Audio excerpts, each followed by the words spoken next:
महाराष्ट्र बंद महाविकास आघाडी आणि इतर सर्व पक्षांनी जाहीर केलेला आहे। हा महाराष्ट्र बंद केवळ राजकीय नाहीये। ज्याप्रमाणे मला आठवले ते कोरोनाचे दिवस, महाराष्ट्र एखाद्या कुटुंबासारखा आणि कुटुंब बनून कोरोनाबरोबर लढला, कोरोनाच्या विरुद्ध लढला। तशीच ही वेळ आलेली आहे की ह्या विकृतीचा निषेध नव्हे तर त्याचा बंदोबस्त करण्यासाठी मी सर्व महाराष्ट्रातल्या बांधवांना, माता भगिनींना आवाहन करतोय, विनंती करतोय।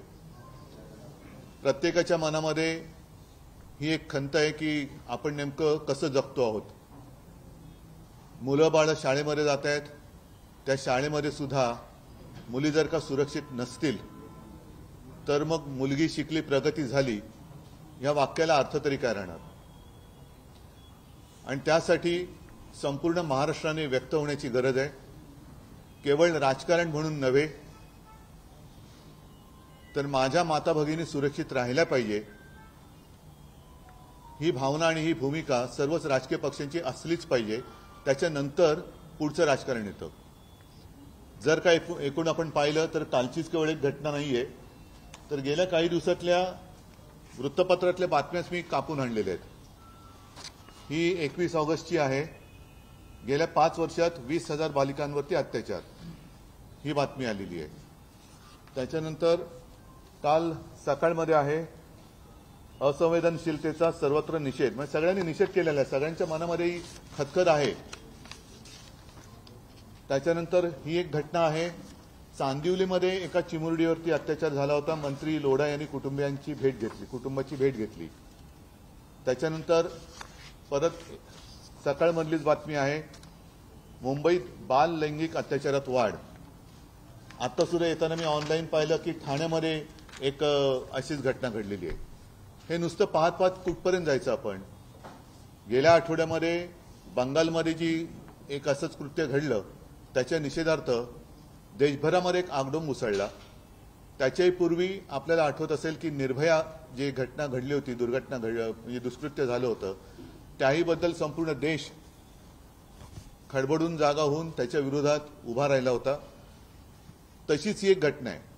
अनेक घटना जेव्हा एकत्र होतात आणि सहनशीलतेचा जेव्हा अंत होतो तेव्हा जनभावनेचा उद्रेक होतो। मला वाटतं तो क्षण जवळ येत चाललेला आहे। या बंदमध्ये कोणताही राजकीय अभिनिवेश नाही आहे। ज्याप्रमाणे आपण कोरोना व्हायरसशी लढलो तसाच हा एक विकृतीचा व्हायरस आहे। महाराष्ट्राच्या कानाकोपऱ्यामध्ये एक वातावरण निर्माण झालं पाहिजे की कोणीही असं दुष्कृत्य करायला धजावला नाही पाहिजे। जर कोणी करेल तर त्याला ताबडतोब शिक्षा होते आणि अत्यंत कठोर शिक्षा होते। ही भीती ह्या विकृतांच्या मनामध्ये निर्माण करण्यासाठी म्हणून हा बंद करतोय। कोणतेही राजकारण याच्यामध्ये नाहीये। सुरक्षित बहीण ही एक प्राथमिकता असली पाहिजे। जर बहीण सुरक्षित असेल तर मग लाडकी बहीण वगैरे योजना आणता येतात। आणि म्हणून मला असं वाटतं 24 ऑगस्टला महाराष्ट्रातल्या तमाम जनतेला मी विनंती करतोय की आपण सगळेजण जातपात, धर्म, पक्ष वगैरे भेद बाजूला ठेवून, कारण मुलगी ही मुलगी असते। अनेक मुली आपण शाळेमध्ये जाताना येताना पाहतो। आपल्या राज्यामध्ये मुलींना शिक्षणाची मोफत सोय सुद्धा केलेली आहे, तशा सुविधा दिलेल्या आहेत। ही एक चांगला हा एक जरी प्रकार असला तरी जर मुलगी शाळेमध्ये सुरक्षित नसेल तर मग त्या शिक्षणाचा उपयोग काय। आणि काही वर्षांपूर्वी ती एक कविता आज सुद्धा ती फिरते, उठो द्रौपदी शस्त्र उठालो। तिची मोठी कविता आहे ती। मी अख्खी कविता किती वाचत नाही, पण उठो द्रौपदी शस्त्र उठालो अब गोविंद ना आएंगे, म्हणजे आता कोणी तुझं रक्षणासाठी येणार नाही असं त्या कवी ते पुष्यमित्र उपाध्याय म्हणून आहेत, त्यांनी ते सुचवलेले पूर्ण कविता ही आजच्या परिस्थितीवरती एक चपखल बसणारी आहे। पण हे उठो द्रौपदी शस्त्र उठालोय आपण कोणाला सांगतोय? जी मुलगी बिचारी कडेवरची पोर आहे, तिलाच अजून उचलून आपल्याला घ्यावं लागते। ती मुलगी, तिला शस्त्र म्हणजे काय हे सुद्धा माहिती नाहीये। तिला कविता ती वाचणार कधी, ती शिकणार कधी? ती शिकण्यासाठी म्हणून आपण तिला शाळेत पाठवतोय। मग कडेवरचे मुलं ज्यांच्यावरती अत्याचार होत आहेत एक तर घाबरून गप्प बसतात किंवा त्यांच्यावरती झालेला अत्याचार जेव्हा कळतो त्यावेळेला जर प्रशासन, पोलीस हे ढिम्मपणे वागणार असतील तर मग जनतेने करायचं तरी काय? हे परवापासून जे काही घडतंय हा जनतेचा उद्रेक आहे, जनतेचा उद्वेग आहे आणि त्या उद्वेगाला वाचा फोडण्यासाठी हा 24 ऑगस्टचा बंद आपण करतो। हा बंद परत एकदा सांगतो कोणत्याही राजकीय पक्षाचा नसून हा माझ्या बहिणीचा, माता भगिनीच्या रक्षणासाठी आपण किती जागरूक आहोत हे दाखवण्यासाठी हा बंद आहे। केवळ राजकीय कार्यकर्त्यांनी याच्यामध्ये यावं असं नाहीये, तर स्वतःहून, म्हणून मी कोरोनाचा उल्लेख केला की स्वतःहून हा बंद पाळला पाहिजे, तर आपण सगळे एक होऊन या विकृतांना सुद्धा एक मनामध्ये दहशत आपण बसू शकतो आणि त्यासाठीच ह्या उद्वेगाला आणि उद्रेकाला वाचा फोडण्यासाठी हा पर्वाचा बंद आहे। बदलापुरात जो जनतेचा उद्रेक बसला त्याला राजकारण आहे कारण आणि विरोधकांनी सर्व कार्यकर्ते ह्या बंद असं कोण म्हणते? मुख्यमंत्री म्हणतात मला वाटतं त्यांच्या मुळामध्ये त्यांनी सांगितलं त्याच्यामध्येच त्याचं उत्तर आहे। ही काही निवडणूक डोळ्यासमोर ठेवून लाडकी बहीण योजनेसाठी ही काही राबवलेली योजना नव्हती। मुळात त्यांचंच घर येते ठाणे जिल्हा आणि त्याच्याच बाजूला हे बदलापूर आलं, त्याच जिल्ह्यामध्ये येते, तर त्यांना हे जे काही घडले ही घटना ही मान्य आहे का? हे दुष्कृत्य ते अमान्य करतायत का? किंवा असं झालं तरी चालेल, पण लाडकी बहीण काल मुख्यमंत्री कुठे होते? म्हणजे एका ठिकाणी ह्या घटनेचा निषेध सर्वत्र होत असताना राज्यभर निषेध झाला, त्यावेळेला मुख्यमंत्री रत्नागिरीमध्ये लाडक्या बहिणीसाठी तिकडे हात पसरून बसले होते, सगळ्या राख्या बांधतो। अरे तुम्ही तुमच्या हाताला बांधलेल्या राखीच्या बंधनाला तरी जागा। किती निर्लज्ज व्हायचं, किती निर्लज्ज व्हायचं। ही परत एकदा सांगतो, मुख्यमंत्र्यांना तसं वाटणं स्वाभाविक आहे कारण मुळामध्ये ते घटनाबाह्य मुख्यमंत्री आहेत। त्यांच्या आखलीचं दिवाळखोरपणाबद्दल मी काही बोलणार नाहीये, परंतु ज्याप्रमाणे त्यांनी निवडणूक डोळ्यासमोर ठेवून, आता तर मी स्पष्टच बोलतो, निवडणूक डोळ्यासमोर ठेवून जनतेचा पैसा वापरून, म्हणजे जनतेचाच पैसा जनतेवरती खिरापत वाटल्यासारखा वाटण्यासाठी म्हणून जी योजना आणले तशी ही योजना नव्हती। हे दुष्कृत्य आहे, ही विकृती आहे आणि त्याच्यात राजकारण आणणं हे जर का या घटनाबाह्य मुख्यमंत्र्यांना वाटत असेल तर ते सुद्धा विकृत आहेत, विकृत मानसिकतेचे आहेत। ज्यांना या दुष्कृत्यामागे आणि त्याचा निषेध करण्यामध्ये राजकारण आहे असं वाटतंय ते सगळे विकृत आहेत किंवा ते सगळे जण ह्या नराधमांचे पाठीराखे आहेत।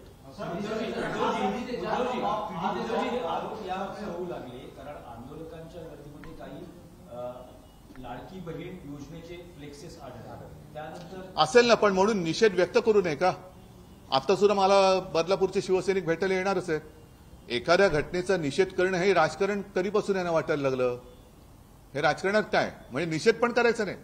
पोलिसांनी एकतर ज्या त्या बातम्या अंगाला म्हणजे वाचायला सुद्धा अंगावरती काटा येतो, एवढ्या घृणास्पद पद्धतीने हे असंवेदनशील सरकार वागतंय। काही महिन्यांपूर्वी लोकसभेच्या आधी आमच्या विनोद घोसाळकरांच्या पुत्राची हत्या झाली, अभिषेक, त्याही वेळेला यांनी जबाबदारी झटकली आणि तेव्हा तर उपमुख्यमंत्री आहेत जे देवेंद्र फडणवीस ते एवढ्या उद्धटपणाने बोलले होते की गाडीखाली कुत्रा आला तरी तुम्ही राजीनामा द्या। तुम्हाला जनतेच्या जीवाची किंमत नाही? एखादी हत्या झाली तर तुम्ही त्याची बरोबर गाडीखाली आलेल्या कुत्र्याची करता, मग या चिमुरड्या मुलींची बरोबरी तुम्ही कोणाशी करताय? यांना काय मुलं बाळं नाहीयेत? हे काय सुरक्षित नाहीयेत का? असुरक्षित आहेत का सुरक्षित आहेत? काय नेमकं काय बोलायचं त्यांना?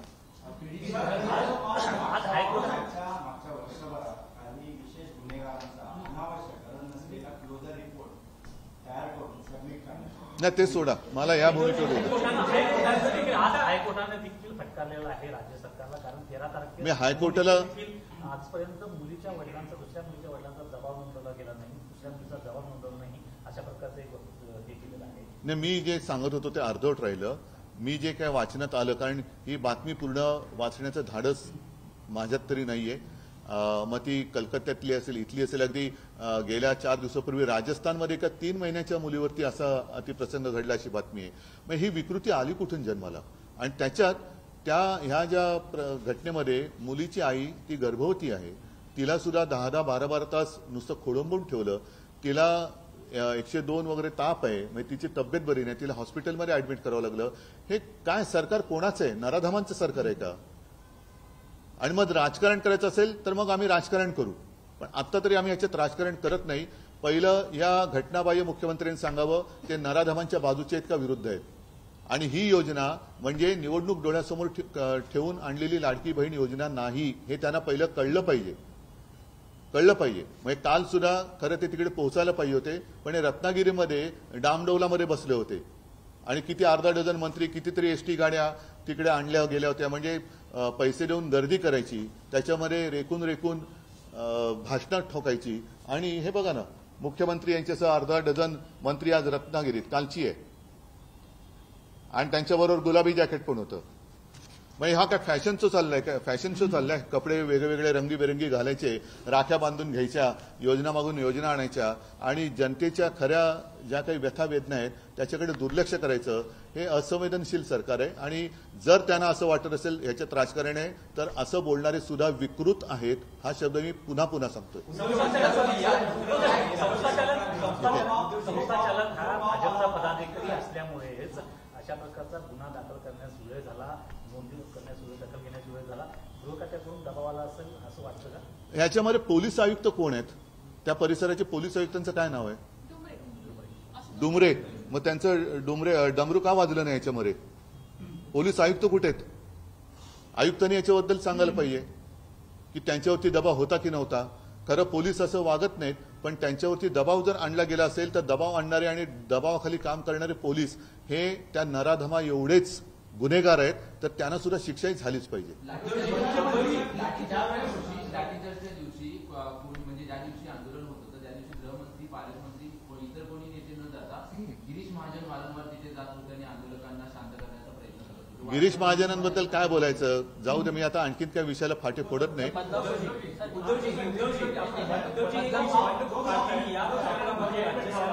एसआयटी स्थापन केलेली आहे, फास्ट ट्रॅकच्या माध्यमातून या प्रकरणाचा सोक्ष होणार आहे. मुख्यमंत्र्यांनी असं म्हटलंय की 2 महिन्यापूर्वी अशीच एक घटना घडली होती, त्या प्रकरणातही एसआयटी फास्ट ट्रॅक स्थापन करून मला असं वाटतं शिक्षा न्यायालयामार्फत दोषींना देण्यात आली, किंवा जशी ती जी फाशीची शिक्षा त्यांनी म्हटलं फाशी दिलं गेलं, तर त्याच्याबद्दल एक एसआयटी नेमा आणि कोणाला फाशी दिलं आणि कोणती प्रसंग घटना होती त्याची माहिती काढा. त्याच्यासाठी एक वेगळी एसआयटी नेमा आणि त्या एसआयटीच्या माध्यमातून असं कोणाला फास्ट ट्रॅकवरती ती केस चालून फाशी दिले गेले ते सुद्धा एक संशोधन करा.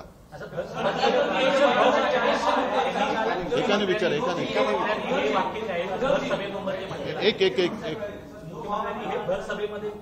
म्हणजेच काय होतं की क्षमता नसलेला हा माणूस मुख्यमंत्री झालेला आहे, त्यांना जनतेच्या भावनाशी फक्त खेळता येतं. म्हणजे मला खरंच दुर्दैव वाटतं की अशी व्यक्ती ही राज्यकर्ती आहे, एकतर गद्दार आहे आणि त्याच्यानंतर राज्य करताना जनतेशी सुद्धा त्यांच्या भावनेचीही गद्दारी करतायत. ह्याच्याबद्दल मला खरंच दुःख होते.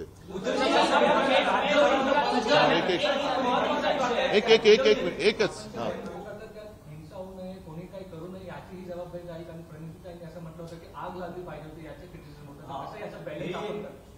आंदोलन करण्यापेक्षा आग लावली पाहिजे होती. नाही, कोणीही शिंदे यांचं विधान नाही. माझं म्हणणं आहे की आताताई पाऊल उचलण्याचा विचार केव्हा येतो? ज्या वेळेला जी एक यंत्रणा असते तिच्याकडनं प्रतिसाद मिळत नाही. जर त्या मुलीच्या पालकांची दखल वेळेत घेतली गेली असती, त्या गुन्हेगाराला वेळेत अटक झाली असती, तर हा विचार कोणाच्या मनात आला नसता.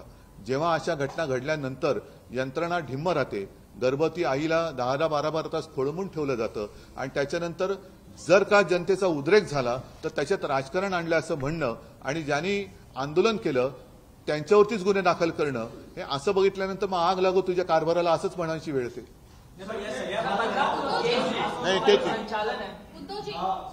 माहितीचं म्हणणं आहे की हा जो मॉब होता तो मॉब अचानक आला आणि त्या मॉबला कुठे ना कुठे राजकीय लोकांचा सपोर्ट होता. बरं, क्षणभर असेल, काय चुकलं त्यांचं? म्हणजे निषेध पण करायचं नाही. जर ते उतरले नसते तर गुन्हा दाखल झाला असता का? काल सुद्धा आमच्या सुषमाताई जाऊन बसल्याच ना, त्या बसल्यानंतर तो तिथला दुसरा नालायक वामन म्हात्रे त्याच्यावरती गुन्हा दाखल झाला, नाही तर तो सुटलाच होता. हेच तर माझं म्हणणं आहे की जर तुम्हाला याच्यात राजकारण वाटत असेल तर याचा अर्थ तुम्ही तुमच्या काळात जे काही गुन्हे घडतायत, आता तुम्ही जो सांगितला प्रश्न विचारला, मला पण अशी माहिती मिळाली की ही शाळा RSS किंवा भाजपच्या लोकांशी संबंधित अशी माहिती मिळाली. खरी खोटी मी बघायला गेलो नाही, पण एक गोष्ट नक्की की गुन्हा दाखल करून घ्यायला विलंब तर लागला, हे सत्य आहे. आणि त्याच्यानंतर जर का पोलीस आपल्या तक्रारीची दखल घेत नाहीत असं म्हटल्यानंतर परत एकदा सांगतो, ही मुलगी एक दुर्दैवानी ते एक प्रतीक झालंय प्रत्येकाच्या मुली ज्या शाळेत शिकतायत त्या सगळ्यांच्या पालकांचा एकत्रित असा हा उद्रेक होता आणि आहे. सर एक सातारामध्ये पण अशी घटना घडली आहे. पुढे सातारामध्ये अशी घटना घडली आहे की एक महिला जी आहे ती महिला लहान लहान मुलींना वेश्याव्यवसायात जबरदस्ती ढकलायची आणि अनेक जे राजकीय लोक आहेत त्या मुलींना कुठे घेऊन जायचे आणि अशा प्रकारच्या पोलिसांनी कारवाई केलेली घटना आहे ती सातारा. नाही, काय होतं बघा, मी सगळ्या गोष्टी पोलिसांना देत नाही, पण त्यांच्यावरती दबाव आणणारे लोक हे गुन्हेगार आहेत आणि त्या दबावाला बळी पडणारे पोलीस हे सुद्धा गुन्हेगार आहेत. म्हणून मी म्हटलं की या सगळ्या प्रकरणामध्ये ठाण्या परिसराचे आयुक्त कोण हेच कोणाला माहिती नाहीयेत. आयुक्त करतायत काय, आयुक्तांची जबाबदारी काय, त्यांनी काहीतरी याच्यावरती भाष्य करायला पाहिजे होतं. त्यांना सुद्धा माहिती पाहिजे की आपल्या सगळ्या कारभारामध्ये कार्यक्षेत्रात काय होते आणि काय होत नाही. या सगळ्या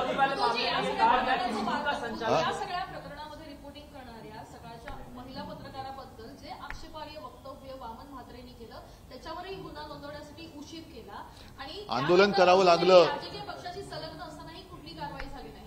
आंदोलन करावं लागलं. मी काल बोललो ना, सुषमाताई अंधारे जाऊन तिकडे बसल्या, सगळे शिवसैनिक तिकडे होते. आता शिवसैनिक म्हणजे तिथले नागरिकच आहेत, आता मला भेटायला येणारच आहेत, मी बोलवलंय त्यांना.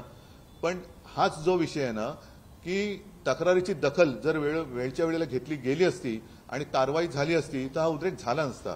आणि तसं अशी दुर्घटना पुन्हा होऊ नये म्हणून परवाचा जो बंद आहे, एक तर या विकृतांच्या मनामध्ये दहशत बसली पाहिजे पोलिसांवरती आणि जे संवेदनहीन सरकार बसलेले 2-2.5 महिन्याच्या काळासाठी अजूनही त्यांना सुद्धा कळलं पाहिजे की आपण सगळ्या लोकांना असं गृहीत धरून चालता येणार नाही.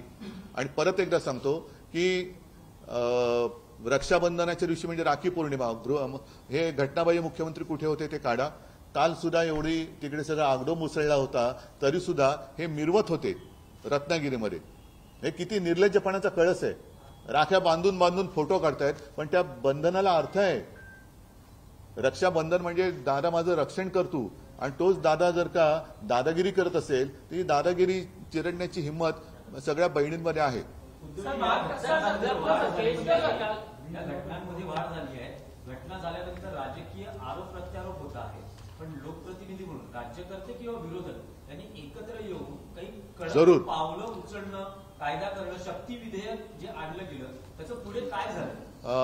अत्यंत एक महत्वाचा मुद्दा मला प्रामाणिकपणाने बोलावं असं वाटतं की आपण काय करतो. जसं मी आता आपण ह्या आठवतो निर्भया, त्याच्यानंतर मध्ये झालं होतं हाथरस, उन्नाव, तिथे सुद्धा पोलिसांनी परस्पर तो मृतदेह जाळून टाकला, कुटुंबियांना कळू दिलं नाही. नंतर या अशा घटना घडतात, थोडा एक काळापुरता उद्रेक होतो, पुन्हा आपण झोपतो, पुन्हा काहीतरी घडतं, पुन्हा आपण जागे होतो. तसं न होता आता आपण आलेली जाग ही जाऊ देता कामा नये. आणि म्हणून मी घटनाबाह्य मुख्यमंत्र्यांनी सांगतो की थोडे दिन के मेहमान हो, तुम्ही जरा नीटपणाने वागा, कारण मुख्यमंत्रीपद गेल्यानंतर तुम्हाला त्याच ठाण्यात राहायचंय. तेव्हा या सगळ्या बहिणी तुमच्या अवतीभोवती येणार आहेत जाब विचारायला की तू मुख्यमंत्री होताच, अगदी गद्दारी करून झाला होतास, पण माझं रक्षण तू केलं नाहीस, उत्तर दे. आणि त्याच्यासाठी जे शक्ती विधेयक आम्ही आणू पाहत होतो, जवळपास सगळी तयारी झाली होती. आता मला असं वाटतं ते आणू नये म्हणून यांनी सरकार पाडलं की काय.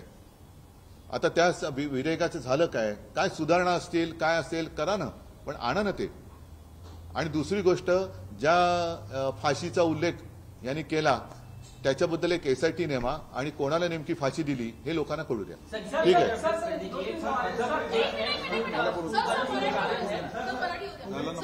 अक्षय शिंदेच्या कुटुंबाशी संपर्क साधला असं ते असं म्हणतायत की आम्हाला फसवलं गेलं आहे, अक्षय निर्दोष आहे, आम्हाला फसवलं गेलं आहे. त्या ठिकाणी महिला सेविका देखील होत्या पण अक्षयने असं कृत्य केलं नाही, आम्हाला फसवलं गेलं असा वारंवार उल्लेख ते करत आहेत. मी काही इकडे न्यायमूर्तीच्या भूमिकेत बसलेलो नाहीये.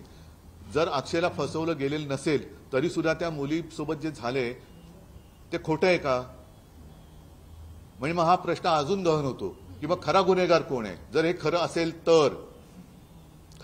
तर तरी म्हणजे प्रश्न तोच राहतो, त्या मुलींसोबत झालेलं जे काय अपकृत्य आहे ते खोटं आहे का. महाराष्ट्र बंद करतात, स्वरूप नेमकं काय असणार. सगळे पक्ष एकत्र येऊन आंदोलन. मी सगळ्या नागरिकांना आवाहन करतोय, सर्व नागरिक, कारण केवळ राजकीय पक्षांच्याच मुली किंवा मुलं शाळेत शिकतात असं नाहीये. अगदी ग्रामीण भागातली सुद्धा मुली, त्यांना तुम्हाला आठवते काही वर्षांपूर्वी शाळेत जाताना घरापासून शाळा लांब होती, त्या शाळेत त्या मार्गामध्ये एका मुलीवरती हा प्रकार घडला आणि महाराष्ट्र पेटला होता. ही घटना सुद्धा तेव्हा खूप मोठी झाली होती, महाराष्ट्र पेटला होता. अशा आजही काही शाळा आहेत आणि जर का या गोष्टी शहरातच घडत असतील, घराच्या बाजूच्या शाळेमध्ये, तर मला वाटतं सगळ्या नागरिकांनी ज्यांना एक संवेदनशील मन आहे त्यांनी स्वतःहून हा बंद पाळला पाहिजे, की जेणेकरून या नराधमांना वचक बसेल आणि असंवेदनशील सरकारला जरी गेंड्याची कातडी, मी गेंड्याचा अपमान करू इच्छित नाही, पण जाड कातडी असली तर त्यांना काहीतरी टाचणी लागेल.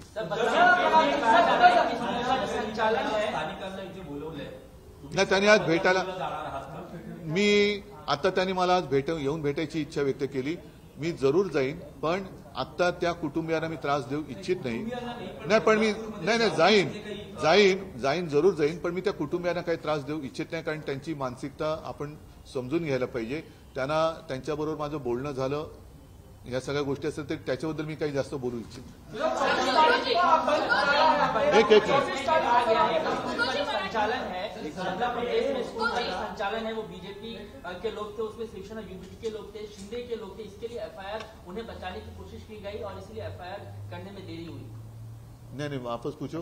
बदलापुर केस मामले में जो कहा गया है स्कूल का जो संचालन है उसमें बीजेपी के लोग शामिल थे, शिवसेना यूपीटी के लोग शामिल. मेरे कौन लोग थे? मेरे कौन? ये आपके पास जानकारी किसने दी? ऐसा आरोप लगाया नहीं, किसी ने आरोप नहीं लगाया, ऐसे किसी ने आरोप नहीं लगाया.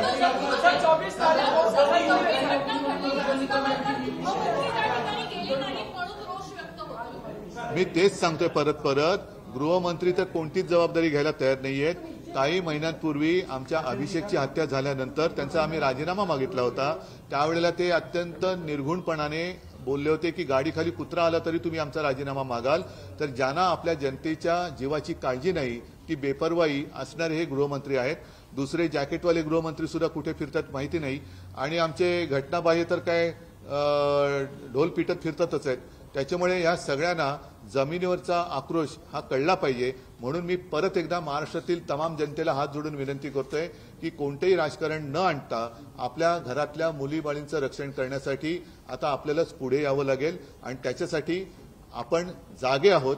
या विकृत नराधमांना दहशत बसवण्यासाठी, तक्रार न घेणाऱ्या पोलिसांना सुद्धा ताळ्यावर आणण्यासाठी, आणि शासन तर घालवलंच पाहिजे. तर त्याच्यासाठी आपण आता जागे व्हा आणि ही जाग आता जाऊ देऊ नका.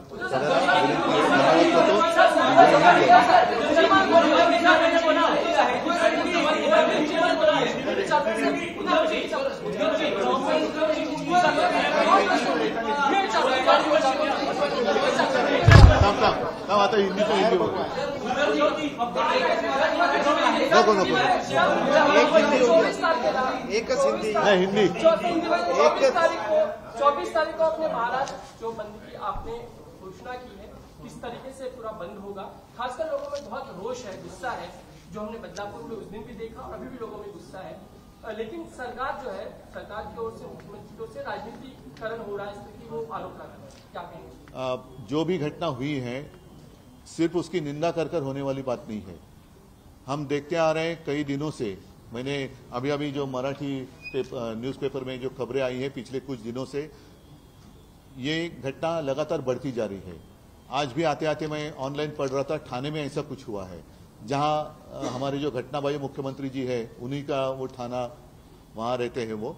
तो अब हमें चुप बैठना मतलब नामर्दानगी है, और जब भी ऐसी कोई आपत्ति होती है तो सारे लोग जाग जाते हैं, एक 2-4 दिन सारी बातें करते हैं और बाद में हमेशा के जैसे ठंडे हो जाते.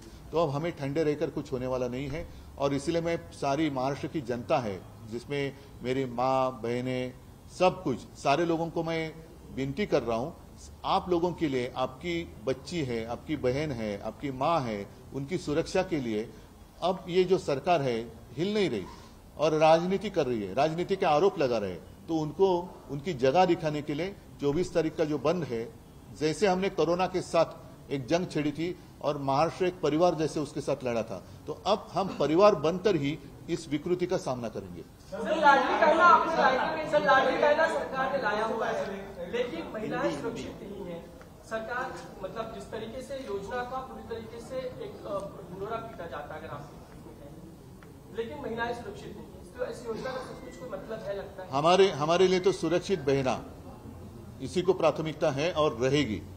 और जिस तरीके से ये जो सरकार चल रही है और जिस तरीके से वो सरकार चला रहे हैं, इनको लगता है कि योजना हम डिक्लेयर कर दे, महिलाओं के खाते में आने वाले 1-2 महीने में अगर पैसा डाले तो सारे महिलाओं की वोट जो है वो मिलेंगे। ऐसे नहीं होगा। महिला सुरक्षा चाहती है, महिला सुरक्षा चाहती है और वो हम उनको दे देंगे। दो स्टेटमेंट को आप कैसे देखते हो?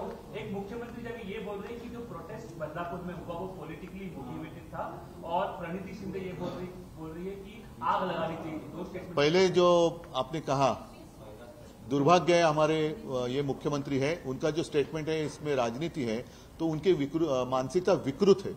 जिस तरीके से ये जो दुष्कर्म किया है उसकी मानसिकता विकृत थी, वैसे इसमें राजनीति है ऐसे कहने वालों की मानसिकता भी विकृत है। और प्रणीति ने जो कहा है ये कब होता है? जब पूरे हम कहते कि पुलिस, ये जो बच्ची थी उसकी मां और पिताजी वहां गए थे तो 10 घंटा 12 घंटा उनको ऐसे ही बेदखल किया गया था, उनकी कोई तकरार लेने के लिए तैयार नहीं था। और उसकी मां तो गर्भवती है, अब वो हॉस्पिटल में उसको भर्ती किया गया, बुखार भी था, तेज बुखार था।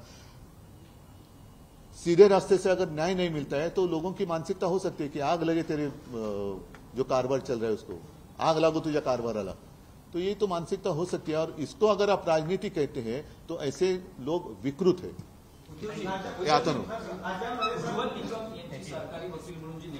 नाही, मला त्याच्याबद्दल काही म्हणायचं नाहीये। हा बंद जो है परत एकदा सांगतो, इसलिए मैं कह रहा हूं कि परसों का 24 अगस्त का जो बंद है वो राजनीतिक नहीं है। मैं पूरे महाराष्ट्र की जनता को आह्वान मतलब विनती कर रहा हूं, आपकी बच्चियां, बेटी, बहनें, जितनी सब हमारी महिला है उनकी सुरक्षा के लिए हम सब एक है, हमारा परिवार एक है। अगर ये सरकार हमारी माता और बहनों की सुरक्षा करने के काबिल नहीं है तो हम सक्षम है, ये दिखाने के लिए परसों का बंद है। तो सबको आह्वान करता हूं, आप स्वयं इस बंद में शामिल हो जाए। सरकार तो जिया निकाले, काफी आपको लगता है सरकार जिया निकाले?